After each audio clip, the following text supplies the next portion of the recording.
मित्रों प्रणाम। सबके भीतर बैठे हुए परमात्मा को नमन। सत्य हमेशा पूरा उपलब्ध होता है। कृष्ण अर्जुन को सदा से ही पूरे उपलब्ध थे, लेकिन क्या वह उनको पूरा जान पाया? जैसे कोई पत्थर है, लाखों वर्षों से, करोड़ों वर्षों से मानव जाति के लिए उपलब्ध है, लेकिन क्या मनुष्य उसको पूरा जान पाया? उसमें न्यूट्रॉन, प्रोटॉन और भी सूक्ष्म कण जो लगातार खोजे जा रहे हैं, वो सदा से ही उपलब्ध थे, लेकिन मनुष्य उनको जो जो खोजता गया, पाता गया। लेकिन आज जो हमको सत्य मालूम है, क्या उतना ही सत्य है? लेकिन वह सत्य तो उपलब्ध है, सिर्फ हम जान नहीं पा रहे हैं। कृष्ण अर्जुन के लिए सदा उपलब्ध थे, लेकिन वह उनको कभी पूरा जान नहीं पाया। कब जान पाया? जब कृष्ण ने अर्जुन को दिव्य दृष्टि दी। वैसे ही सत्य हमेशा से उपलब्ध रहता है। हमारी कमजोरी है कि हम उसको पूरा नहीं जान पाते हैं, अच्छी तरह नहीं जान पाते हैं। जो जो हमारी खोजें बढ़ती जाती हैं, हम सत्य को और अधिक जान पाते हैं, लेकिन पूरा सत्य कभी नहीं जान पाते। एक पत्थर को भी जीवन भर हम समझने का प्रयास करें तो पूरा कभी जान नहीं पाएंगे। उसमें क्या क्या मैटर है, कैसे वो बना है, क्यों उसके कण आपस में जुड़े हैं, वो टूट क्यों नहीं जाते हैं।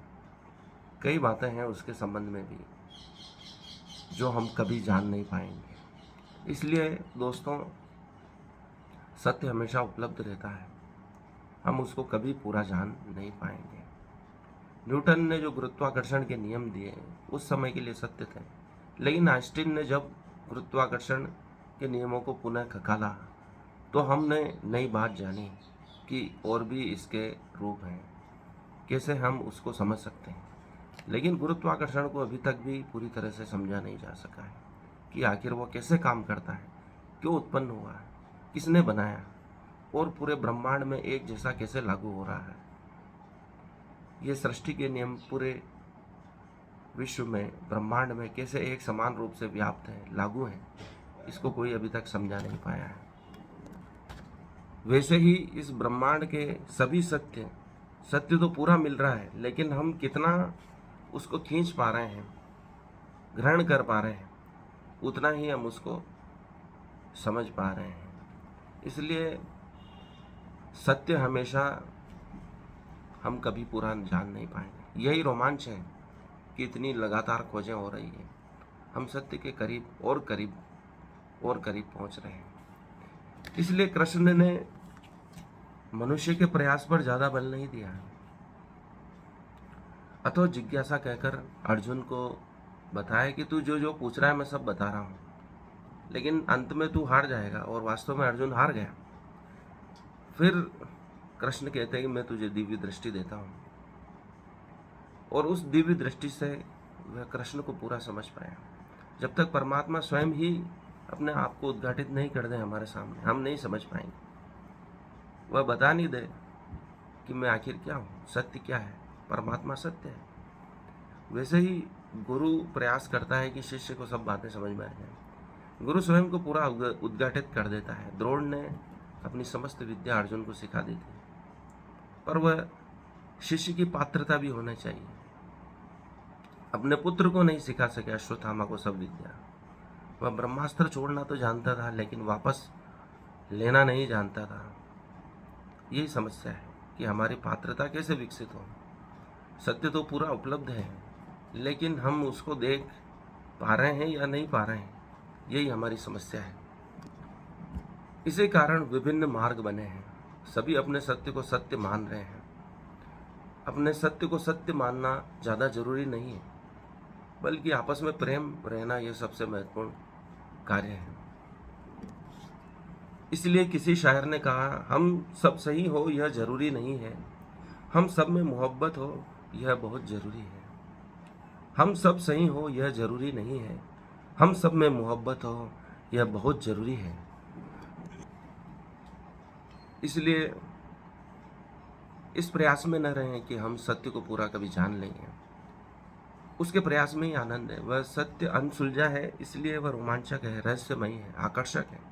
यदि हम उसे पूरा जान लेंगे तो बोर हो जाएंगे। इसलिए परमात्मा ने सत्य को ऐसा बनाया है कि यदि हम खोजते जाएं तो कभी भी उसको पूरा नहीं जान पाएंगे। इसलिए हमें प्रयास ज़रूर करना है, लेकिन निराश होने की आवश्यकता नहीं है। इसलिए हमारे ऋषियों ने दर्शन शब्द का उच्चारण किया है, उपयोग किया है। चरक ऋषि ने औषधियों, वृक्षों के पास जाकर उन स्वयं से पूछा कि आप ही बता दें कि आप में क्या क्या गुण हैं। जब पौधे स्वयं बता देंगे तो एक भी गुण बाकी नहीं रहेगा, वह सत्य पूरा उद्घाटित हो जाएगा।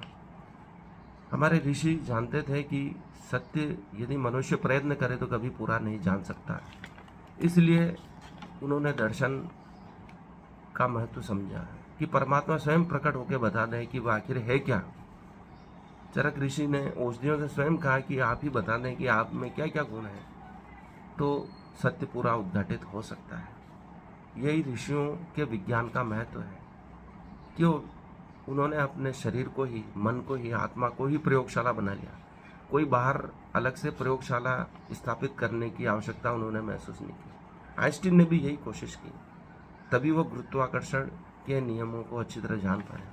जब हम स्वयं के शरीर को प्रयोगशाला नहीं बना पाएंगे, अपनी आत्मा को प्रयोगशाला नहीं बना पाएंगे, मन को प्रयोगशाला नहीं बना, हम सत्य को पूरा नहीं जान सकते हैं। यदि मनुष्य जान ले कि हर चीज़ पहले से तय है तो वह चिंता करना छोड़ देगा। हर चीज़ का कारण होता है, जान ले तो वह हर चीज़ को आसानी से याद रख पाएगा। गुरुकुल में हर चीज़ को ऐसे ही याद रखाया जाता था, याद कराई जाती थी, क्योंकि हर शब्द, हर अंक का अपना महत्व होता है। यह शिष्य जान लेता था कि हर चीज़ का अपना महत्व है। प्रकृति में कोई भी चीज़ यूं ही नहीं हो रही है, तो वह विषय को डूब कर पढ़ेगा, वह उसके कारण को जानने का प्रयास करेगा। वह जान लेगा कि आखिर ये सब चीज़ें यूं ही नहीं है। कथा कहती है कि एक बार गुरुकुल में सभी शिष्य शिक्षा पूर्ण करने के बाद शिष्य गुरु के पास आए और कहा, गुरुदेव हमें आज्ञा दीजिए, हमारी शिक्षा पूर्ण हो गई है, गुरु दक्षिणा आप बताइए और फिर हम यहाँ से विदा होते हैं। गुरु ने कहा, अभी एक अंतिम परीक्षा बाकी है, सभी जाओ। वह आयुर्वेद का विद्यालय था। जाओ, सभी शिष्य ढूंढ के लाओ ऐसी कोई औषधि है जिसका कोई उपयोग नहीं है, इससे कोई उपचार नहीं किया जा सकता है, कोई बीमारी ठीक नहीं की जा सकती है। सभी शिष्य सभी दिशाओं में गए। सभी शिष्य लौटकर आ गए और कोई कोई पौधा साथ में लेकर आ गए। उन्होंने कहा कि गुरुदेव इसका कोई वर्णन नहीं है साहित्य में, वेदों में, ग्रंथों में, इसका हमारे जीवन में कोई उपयोग नहीं है, इससे कोई बीमारी ठीक नहीं हो सकती है। लेकिन एक शिष्य कई वर्षों बाद भी नहीं आया, तो गुरुदेव उसे ढूंढने के लिए निकले। और जब शिष्य को ढूंढ लिया तो उससे पूछा कि तुम इतने वर्षों तक कहाँ भटकते रहे, और सभी शिष्य आ गए हैं और परीक्षा उनकी पूरी हो चुकी है, मैं तुम्हें खुद ढूंढने आया हूँ, तुम क्या ढूंढ रहे हो, तुम्हें क्या मिला है और क्या नहीं मिला है, मुझे बताओ। तो शिष्य ने कहा, गुरुदेव आपने कहा था ऐसी औषधि ढूंढ के लाओ जिसका कोई उपयोग नहीं है जीवन में, जिससे कोई उपचार नहीं किया जा सकता, जिससे कोई बीमारी ठीक नहीं होती। मैं अभी तक ढूंढ रहा हूँ, मुझे ऐसी कोई औषधि नहीं मिली है। सभी में कुछ न कुछ गुण होते हैं और सभी से कुछ बीमारियां ठीक की जा सकती हैं। गुरुदेव ने कहा, वो अपने शिष्यों को भी साथ लेकर आए थे कि यह शिष्य सफल हुआ है, इसकी शिक्षा पूर्ण हुई है। संसार में हर चीज़ का कोई न कोई उपयोग है, हर पौधे से कोई न कोई बीमारी ठीक की जा सकती है। तुम्हारा ज्ञान अधूरा है, तुम्हें 1 वर्ष और गुरुकुल में रहकर पढ़ना पड़ेगा। केवल एक शिष्य की शिक्षा पूर्ण हुई, अर्थात जीवन में हर चीज़ का कोई न कोई महत्व है, हर चीज़ का कोई उपयोग है। यदि हम जान लें तो जीवन जीना आसान हो जाएगा। महाभारत ग्रंथ ऐसा ग्रंथ है, या हमारे शास्त्र ऐसे हैं जिनमें हर कथा दूसरी कथा से जुड़ती है। यदि हमारे साथ कोई घटना हो रही है तो उसमें युधिष्ठिर या दूसरे ऋषि पूर्व काल की कथाएं सुनाकर आधुनिक संदर्भ को जोड़ते हैं कि तुम्हारे साथ जो हो रहा है पहली बार नहीं हो रहा है, पूर्व काल में भी ये घटनाएं हो चुकी है और उनके समाधान इतिहास में मिले हुए हैं। तो जीवन जीना बहुत आसान हो जाता था। हम सोचते हैं कि ये सब दुख हमारे साथ ही क्यों आन पड़े हैं। जब द्रौपदी का 5 पतियों से विवाह हो रहा था तब कुंती ने युधिष्ठिर से पूछा, क्या इतिहास में ऐसा कोई वर्णन है? तो युधिष्ठिर इतिहास में ऐसे कई घटनाएं सुनाते हैं जिसमें एक महिला कई पुरुषों से विवाह करती है, या हिडिंबा का भीम से विवाह होता है तब भी कुंती पूछती है युधिष्ठिर से, क्या इतिहास में ऐसा कोई वर्णन है? तो युधिष्ठिर बताते हैं कि विश्रवा ऋषि एक राक्षसी कन्या से विवाह करते हैं, रावण इत्यादि उनसे ही उत्पन्न हुए हैं। तो इतिहास की घटनाओं से हमें आधुनिक जीवन जीने की कला मिलती है। और महाभारत में ऐसी कई कथा प्रसंग हैं जो पूर्व काल की घटनाओं से आधुनिक संदर्भ से जोड़कर बताया गया है, जिससे जीवन को एक उत्तम दिशा मिलती है और जो हम कर रहे हैं उसको मान्यता दिलाने का प्रयत्न किया गया है। वैसे ही हम विषयों को याद करते हैं। गुरुकुल में जो भी पढ़ाया जाता था उसके पीछे कोई न कोई कारण शिष्यों को समझा दिया जाता था, जिससे विषयों को याद रखना आसान होता था। उस समय लिखने पर इतना बल नहीं दिया जाता था। वे बार बार पाठ करके, उच्चारण करके, वेद पाठ करके उनको वे चीज़ें याद करा दी जाती थी जो उनके लिए आवश्यक थी। कंठस्थ हो जाते थे उनको बार बार प्रतिदिन। गुरुकुल में गुरु सामने बैठे रहते थे और कई शिष्य सामने लगातार दोहराते रहते थे। इससे फ़ायदा ये मिलता था कि कोई शिष्य गलत बोल रहा हो तो दूसरे शिष्य की आवाज़ सुनकर वह अपनी शब्द को वहीं ठीक कर लेता था। इसलिए बार बार अपनी त्रुटियों को सुधारने से हर शिष्य सही शब्दों को, मंत्रों को याद करने में सक्षम हो जाता था। साथ ही गुरुकुल में हर चीज़ को, हर काम को उत्सव के रूप में लिया जाता था। दुखी रहने का कोई सवाल नहीं था। दुखी रहकर कोई कार्य नहीं करता। हमारे जो 16 संस्कार हैं वो उत्सव का ही रूप है। चाहे कोई भी घटना हो, जन्म हो या मृत्यु हो, हर चीज़ को उत्सव के रूप में मनाने का हमारे ऋषियों ने विधान बनाया है। हर चीज़ में, कार्य में उत्सव के कारण ढूंढ लिए जाते थे। 365 दिन है, प्रतिदिन कोई व्रत है, उपवास है, ग्यारस है, अमावस है, सबके लिए कोई व्रत, उपवास, उत्सव है।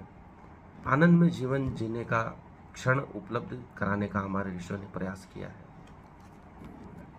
इसलिए भाग्य की अवधारणा भी हमारे सनातन धर्म में हमारे सामने आई है। तो उसका कारण यही है कि हम दुखी न रहें।